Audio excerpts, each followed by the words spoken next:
ningetamani tuanze na taarifa kutoka TPLB, bodi ya ligi kuu soka Tanzania bara, ambayo leo imetoa taarifa ya rungu kali kweli kweli, na bila kupoteza muda tuangazie zile rungu ambazo zinasemekana kwa ukubwa ama zimejaa mambo mengi ya kuzungumza. Zaidi ni taarifa kwa vyombo vya habari kutoka bodi ya ligi kuu soka Tanzania bara. Rungu ya kwanza ambayo imetolewa hapa, ambayo imezua pia sintofahamu, ni mchezo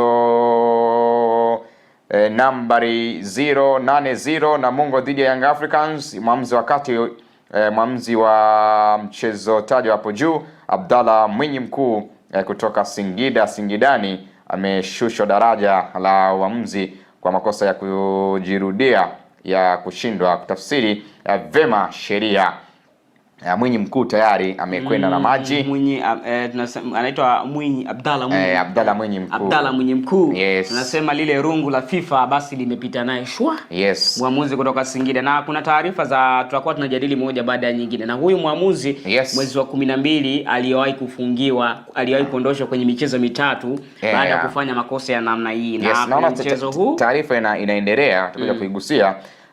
Alishindwa kutafsiri sheria za mpira wa miguu, lakini pia pamoja na matukio mengine, mwamuzi huyo alishindwa kutafsiri sheria katika tukio la mchezaji ni Abdulkarim Kiswanya wa Namungo kuvutwa jezi na mchezaji Musa Damaro, bila shaka alikuwa ni Damaro Kamara wa Young Africans ndani ya eneo la penalty, hivyo kushindwa kuchukua hatua stahiki kwa mjibu wa sheria za mpira wa miguu. Mwezi Disemba 2025, mwamuzi huyo aliadhibiwa kwa kuondolewa kwenye orodha ya waamuzi kwa mizunguko mitano kutokana na makosa ya aina hii. Adhabu hii ni kwa mjibu wa kanuni ya 42 na kifungu kidogo cha kwanza, ibara ile ya kwanza mpaka ya 8 ya ligi kuu kuhusu udhibiti wa waamuzi. Tuanze na hiyo kwanza. Abdalla Mwinyi Mkuu kaenda na maji, sasa hivi ipo championship. Yes. Hey. Akajifunze then arejee kama ilivyokuwa kwa Ahmed Rajiga.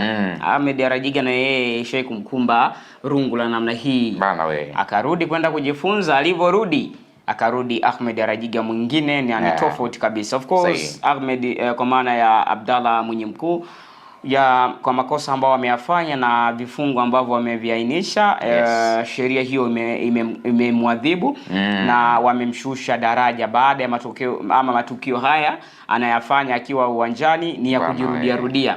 Wameeleza kabisa mwezi wa 12 waliwahi kumuondosha kwenye mizunguko mitano, lakini baada tena kurejea mwezi wa pili amechezesha mechi dhidi ya Yanga dhidi ya Namungo. Yes. Tena wamesema aliharibu baada ya kutotafsiri tukio la mkwaju wa penalty ambalo, yes, Kiswanya alifanyiwa madhambi. Unaona katika huo mchezo alikosea so ameanisha kosa moja tu kwenye mchezo. Yes, alishinda kutafsiri.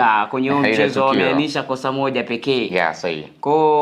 Sometimes ukiangalia namna ambavyo tukio lilitokea na yeye alikuwa nyuma, ilikuwa ni ngumu sana kutafsiri. Lakini waamuzi wa pembeni walikuwa na msaada kuweza kumsaidia, ila nitakuja kuzungumza kwenye namna ambavyo tutaconclude mambo mazito ambayo yametokea, lakini bado kwangu mimi kuwafungia waamuzi si kitu ambacho kina uweledi kwanza. Yaani kufungia waamuzi huko ndo kushusha sasa kuishusha thamani ya ligi. Ya kwamba waamuzi kumbe wale ambao huwa wanashinda labda ubingwa hawastahili, au ambao wanapata matokeo kwenye mchezo fulani huwa hawastahili, bali waamuzi ndio huwa wanawabeba. Tunashusha taswira ya mpira sisi kama taifa. Kwa hiyo alistahili kweli kuliwa kichwa. Alistahili kupewa adhabu nyingine tofauti na kumfungia miezi 6 shehe wangu kwenye kituo cha kazi onekani. Mambo kidogo ila huyu kashushwa daraja, maana ameshushwa kama ni jeshini tunasema ameshushwa rank. Kushushwa daraja na kwenyewe ujue tunajua championship kitu unachokipata kinakuboost kwenye kufanya, lakini pia ligi kuu kitu unachokipata ni tofauti. Sahihi. Yaani sawa na ulikuwa CEO ama mkurugenzi wa kampuni, alafu ukarudishwa kuwa mfanyakazi wa kawaida. Imagine. Ni bara zito. Kwa shughuli na kwa kidogo, mambo yanakuwa kidogo. Amerudishwa kujifunza. Wamemrejesha kwenda kujifunza zaidi. Lakini kwa hili ambalo wamelifanya, fikiri TPLB inapaswa iangalie sheria ambazo kidogo hazitakuwa zinawaumiza moja kwa moja waamuzi. Sawa, ya kwanza hiyo. Ya pili ni mchezo nambari 077 Dodoma Jiji dhidi ya Simba.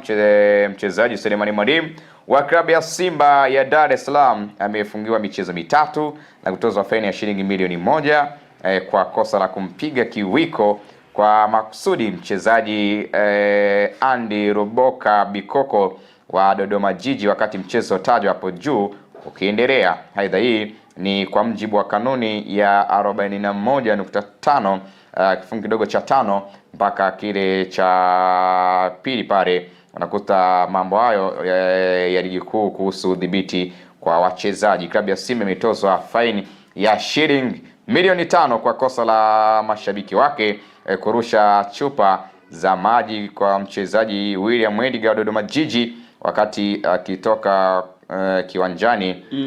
Samani Jeruni, tuanze na kwa mwalimu hapo ili kwa Simba tuje. Kuna kitu nataka nikizungumze kuhusiana na hili na hili. Yes, asante sana. Tuanze kwa Selemani Mwalimu Gomez. Moja ya kitu ambacho kimezua taharuki hapo na pale. Baadhi ya wadau wa soka nasema alichofanyiwa Selemani Mwalimu ni kama ni favor hivi. Mechi 3 faini ya milioni 1, ili wapo wengine baadhi ya wachezaji kutoka kwenye timu kubwa hizi maka kuzungumzia Simba zimeguse Yanga kwamba ishawahi kujitokeza mambo kama haya, lakini wa upande wa kwanza alipewa michezo 5 lakini huyu kapewa michezo 3. Kanuni zinasemaje kwanza Elia? Yes, kwa maana ya muamuzi alishindwa kutafsiri moja kwa moja kama ni kadi, na hapo nitakuja na kwenyewe kuangalia kama huyo muamuzi aliyechezesha mchezo dhidi ya Dodoma Jiji, nafikiri alikuwa wa kutokea Tanga. Tutakuja kuangalia na yeye kama hii adhabu imemkumba. Kwa nini alishindwa kutafsiri tukio la Andy Bikoko kupigwa kiwiko na Selemani Mwalimu hakumuonyesha kadi ya njano wala kadi nyekundu, na Mwalimu akaendelea kucheza kwenye mchezo. Of course kwa kile ambacho wamekifanya wamemhukumu kutokana na kanuni ambazo wameziainisha, lakini moja kwa moja hiyo haiondoi maana ya kwamba Selemani Mwalimu hakustahili, tena ilikuwa ni kipindi cha kwanza, hakustahili kumaliza huo mchezo. Kwa moja kwa moja uwepo wake uwanjani uliathiri mchezo wenyewe. Ingawa nawaelewa sana kwa nini wamemhukumu kwa kumfungia michezo 3. Ili hali kuna wengine kama kina Ibrahim Baka, nafikiri kuna mchezaji wa Mbeya City aliwahi kumpiga kiwiko mchezaji wa Simba na alifungiwa na yeye michezo 5. Sasa hapo ndio watu ambapo tunakuja kujaji. Sahihi. Hizo sheria ambazo kidogo zimekuwa zikiainishwa zinapaswa ziwe zinaenda specific.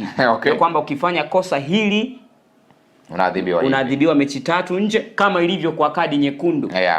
Ukipewa straight umeme mechi 3 utamiss. Ukipewa labda njano 2 ikakamilika kuwa nyekundu ni mechi 2. Kanuni inapaswa kuwa imenyooka, sio kama hivi ambavyo ilivyo. Mara mwingine kafungiwa michezo 3, mara mwingine kafungiwa michezo 5 kidogo na kutozwa faini za namna hiyo kidogo inakuwa sio nzuri. Lakini pia matukio haya ya kufanya madhambi, Jeruin, ni kweli mchezaji anapaswa kutozwa pesa? Yaani kwangu mimi hapa kwenye kanuni kidogo na kwenyewe kama zinachanganya. Yaani mchezaji kufanya madhambi uwanjani yanahusiana vipi ama kuna uhusiano gani na kutozwa faini ya pesa? Kanuni ndio inapaswa izungumze ya kwamba kama ukipewa red card utakosa michezo 3, hakuna swala la kutoza faini. Hapo na kwenyewe bodi ya ligi inapaswa waangalie kabisa hapo kwenye kanuni kama zinaumiza baadhi ya vilabu. Bana sawa. Sasa ni simple tu. Waone Viva Promotion kwa mahitaji ya printing aina zote kama vile mabango size zote na aina zote, 3D, 2D na banners, vibao vya maofisini au sehemu za biashara kama hoteli, lodge na kadhalika. Viva Promotions wana print t-shirts na jezi, wanafanya branding ya ofisi kuipa muonekano wa nje wa kuvutia. Wanapatikana Tabora mjini, mtaa wa shule, jirani na chuo cha utumishi wa umma Uhazili. Simu namba 0762 4842 66. Instagram @viva_promotion.